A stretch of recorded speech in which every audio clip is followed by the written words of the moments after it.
తిరుమల తిరుపతి లడ్డూ వివాదం చిరికి చిరికి రాజకీయ యుద్ధంలా మారిపోతున్న విషయం మనం చూస్తూ ఉన్నాం. ఆంధ్రప్రదేశ్ ముఖ్యమంత్రిగా ఉన్నటువంటి నారా చంద్రబాబు నాయుడు గారు తిరుపతి లడ్డూలో జంతువుల కోను ఉపయోగించాడు. జగన్మోహన్ రెడ్డి తన అధికారంలో ఉన్నప్పుడు జంతువుల ఆయిల్ని, ఫిష్ ఆయిల్ని వాడారు అని విషయాన్ని బయటపెట్టిన తర్వాత పెద్ద రాద్ధాంతమే జరిగింది. వాస్తవానికి ఆయన ఆధారాలతో చూపించాడు. ఎన్డీడీఏ రిపోర్ట్ని బయట పెట్టడం జరిగింది. అయితే దాని తర్వాత జగన్మోహన్ రెడ్డి ప్రెస్ మీట్ పెట్టాడు. మరి ఇది రిపోర్టు 2.5 నెలలు ఏం చేస్తున్నారు అని చెప్పేసి అడిగే ప్రయత్నం చేశాడు. కానీ చెయ్యలేదనే విషయాన్ని మాత్రం క్లియర్గా చెప్పుకోలేకపోయాడు. సరే 2.5 నెలలు ఏం చేసి ఉంటారంటే సహజంగా గవర్నమెంటు టైం తీసుకుంటుంది. అక్కడ పరిస్థితులని చక్కబెట్టిన తర్వాత విషయాన్ని బయటపెట్టింది. ఎందుకు అంటే ఇది మనోభావాలకు సంబంధించిన విషయం. మనోభావాలకు సంబంధించిన విషయం కాబట్టి జాగ్రత్తగా హ్యాండిల్ చేయాల్సిన విషయం కాబట్టి ఫస్ట్ పరిస్థితులని చక్కబెట్టిన తర్వాత మంచిగా నెయ్యిని అక్కడ సరఫరా స్టార్ట్ చేసిన తర్వాత మంచి నాణ్యమైన లడ్డూలను తయారు చేస్తున్న తర్వాత జరిగినటువంటి మోసాన్ని కుట్రని బయటపెట్టాలి కాబట్టి కొంచెం టైం తీసుకుని ఉండొచ్చు కాక. సో టైం ఎందుకు తీసుకున్నారు అనేదాన్నే ఏదో బుర్ర మారిన నాగేశ్వర లాంటి ఎనలిస్టులో ఇంకొకళ్ళు వ్యాఖ్యానాలు చేస్తూ ఉన్నారు. వాళ్ళకి బుర్ర పోయిందో లేకపోతే ఇంకేందో తెలియదు. ఇది రాజకీయాలకు సంబంధించిన విషయం కాదు. బేసిక్గా మనం నేర్చుకోవాల్సింది ప్రజల మనోభావాలకు సంబంధించిన విషయం.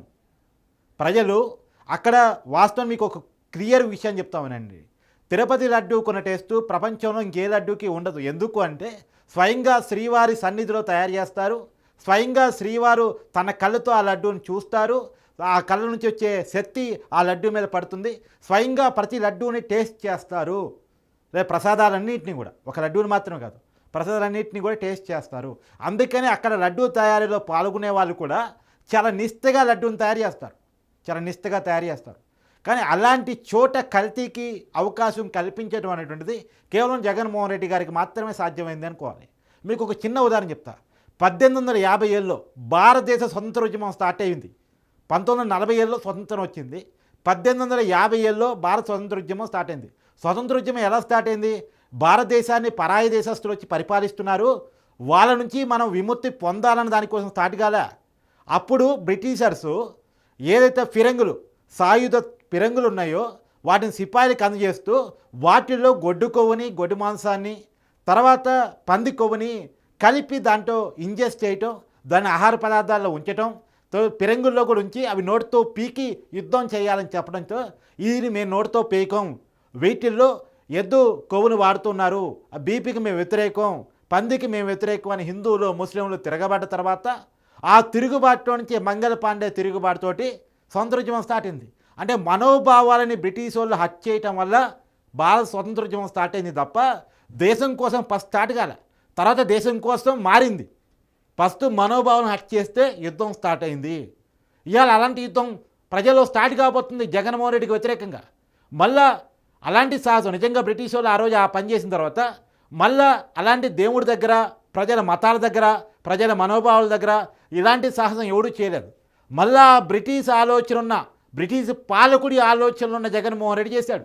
ఆయనకి లండన్ అంటే ఇష్టం, అక్కడ బిజినెస్ మ్యాగ్నెట్, అక్కడ ఆలోచనని ఆయన వణికిపుచ్చుకున్నాడు. కాబట్టి జగన్మోహన్ రెడ్డి గారు ఆ బ్రిటిష్ వాడి ఆలోచనని మళ్ళా తిరుపతి లడ్డూలో ఎంగేజ్ చేసే ప్రయత్నం చేశాడు. తిరుపతి అనేది హిందువుల మనోభావాల ప్రకారం ఈ ప్రపంచంలోనే అత్యంత శక్తివంతమైన టెంపుల్, అత్యంత శక్తివంతమైన దేవుడు శ్రీ వెంకటేశ్వర స్వామి. అది హిందువుల నమ్మకం, వైష్ణవుల నమ్మకం ప్రధానంగా. ఎందుకంటే ఇప్పుడు క్రైస్తవులకి జెరూసలం ఎలానో, ముస్లింలకి, ఇస్లాంకి మక్కా ఎలానో, హిందువులకి ప్రత్యేకించి వైష్ణవులకి తిరుపతి ఎలా. ప్రపంచంలోని ప్రతి హిందువుడికి తిరుపతి అన్నా, తిరుపతి ప్రసాదం అన్నా, తిరుపతి వెంకటేశ్వర స్వామి అన్నా అత్యంత ఇష్టం. దేశంలో జీవితంలో ఒక్కసారైనా అక్కడికి వెళ్ళి దర్శించుకొని రావాలని ప్రతి ఒక్క హిందూ అనుకుంటాడు. అలాంటి చోట కల్తీకి అవకాశం కల్పించటం, కల్తీ జరిగిందని చెప్పడానికి ఎన్డీడీఏ రిపోర్ట్స్ మనకు ఆధారంగా కనిపిస్తున్నాయి. నిజానికి 99, 100 మధ్య ఉండాల్సినటువంటి S levels, standard S levels అది 117 ఉంటామేంటి, 87 ఉంటామేంటి. 87 అంటే ఫిష్ ఆయిల్, 117 అంటే పంది కొవ్వు, 107 ఉంటామేంటి. ఎస్ వాల్యూస్ మన కళ్ళకి ఎన్డీడీఏ రిపోర్ట్ ఇచ్చింది. తర్వాత ఏమంటాడు, అది సిక్కు ఆవులు. నిన్న ప్రధానమంత్రికి లెటర్ రాశాడు జగన్మోహన్ రెడ్డి. ఏమంటాడు దానికి, మామూలుగా తిరుపతిలో 15,000 లీటర్ల నెయ్యిని సేకరించాలంటే దాదాపు 3,75,000 పాలు సేకరించాలి, ఆవు పాలు సేకరించాలి. అంటే సహజంగా ఒక్కొక్క ఆవు 10 లీటర్ల పాలు ఇచ్చే ఆవులు 37,500 కావాలి.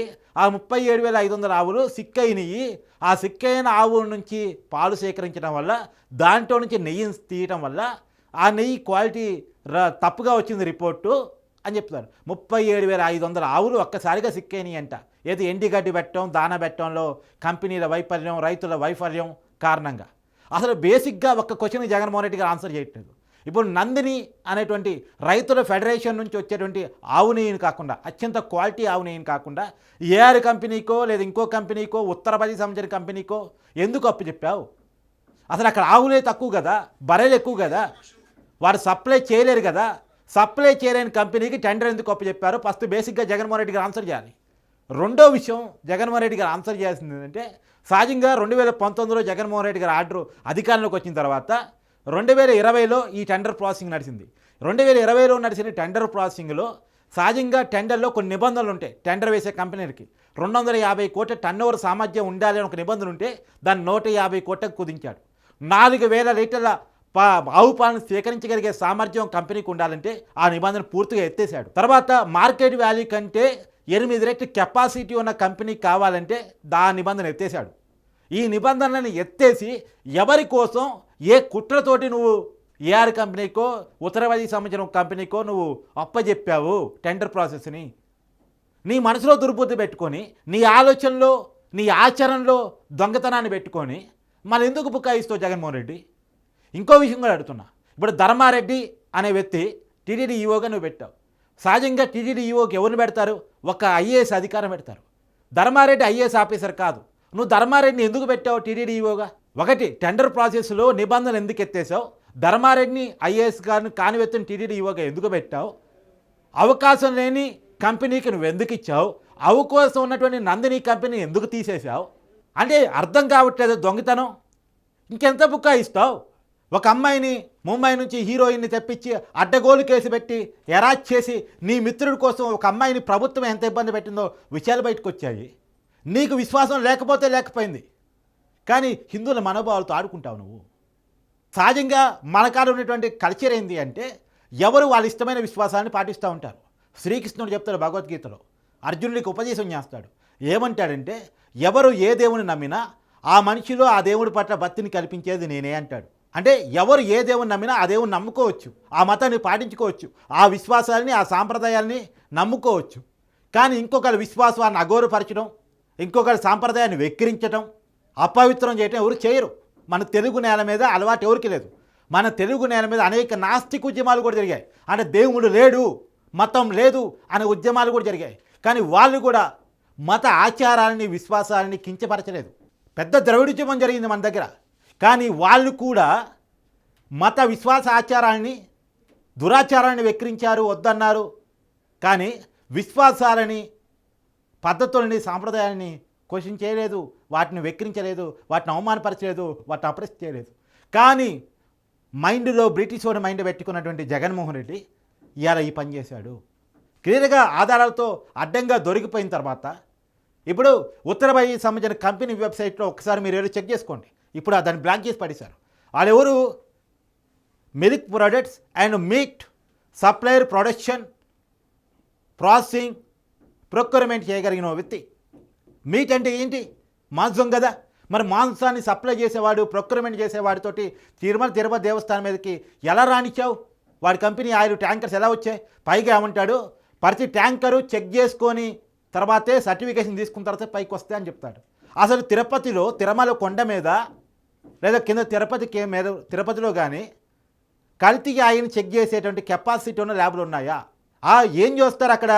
నెయ్యి క్వాలిటీని చూస్తారు తప్ప ఆ నెయ్యిలో ఏమేం కలిపారు, జంతువులకు కలిపారా లేదా, అసలు ఏవే పదార్థాలతో కలిపారు చెక్ చేసి మొత్తం ఈ రిపోర్ట్ ఇవ్వగలిగినటువంటి ల్యాబ్స్ తిరుపతిలో లేవు. ఇప్పుడు తిరుపతి పెడుతున్నారు టీటీడీ వాళ్ళు. ఎందుకు ఇన్నాళ్ళు పెట్టలేదంటే, ఇన్నాళ్ళు ఇలాంటి ముఖ్యమంత్రి ఒకడు వస్తాడు, ఇలాంటి ఈవో ఒకడు వస్తాడు, వైవి సుబ్బారెడ్డి లాంటి, భూమన కరుణాకర్ రెడ్డి లాంటి చైర్మన్లు వస్తారు, తిరుపతి దేవస్థానం దేవుడి ముందే ఆటలాడతారు, దేవుడి ప్రసాదాన్ని అపవిత్రం చేస్తారని ఏ రోజు టీటీడీ కలగలేదు. కాబట్టి అక్కడ అత్యాధునిక ల్యాబ్ పెట్టలేదు. కానీ వాళ్ళు పెడుతున్నారు. ఫుడ్ ప్రాసెసింగ్ దాంట్లో ఉన్న కంప్లైంట్ చెక్ చేసి అసలు ఆ ఫుడ్లో ఏం కలిపారు ఏంటి అనేది మొత్తం నిర్ధారణ చేయగలిగేటువంటి కెపాసిటీ ఉన్నటువంటి ఒక ల్యాబ్ను పెట్టబోతా ఉన్నారు. ఇప్పుడు మనకు చూస్తున్న రిపోర్ట్ ఎన్డీడీఏ ల్యాబ్ ఇచ్చింది. దేశంలో ఉన్న అత్యంత ప్రతిష్టాత్మకమైన ల్యాబ్ అది గుజరాత్లో ఉంటుంది. ఇక అంటే దొంగ దొరికిన తర్వాత కూడా ఏదో బుకాయింపు కరెక్ట్ కాదు జగన్మోహన్ రెడ్డి గారు. నువ్వు అర్జెంటుగా క్షమాపణ చెప్పు. ఇక రాజకీయాలు వదిలే. ఇలాంటి మైండ్ సెట్తో రాజకీయాలు చేయడం కరెక్ట్ కాదు. రాజకీయాల్లో భిన్న సిద్ధాంతాలు ఉంటాయి, భిన్న భావనలు ఉంటాయి, భిన్న వాదనలు ఉంటాయి. కానీ రాజకీయాలకు అతీతంగా మనం మనిషిగా ప్రవర్తించాలి, మనిషిగా ఉండాలి.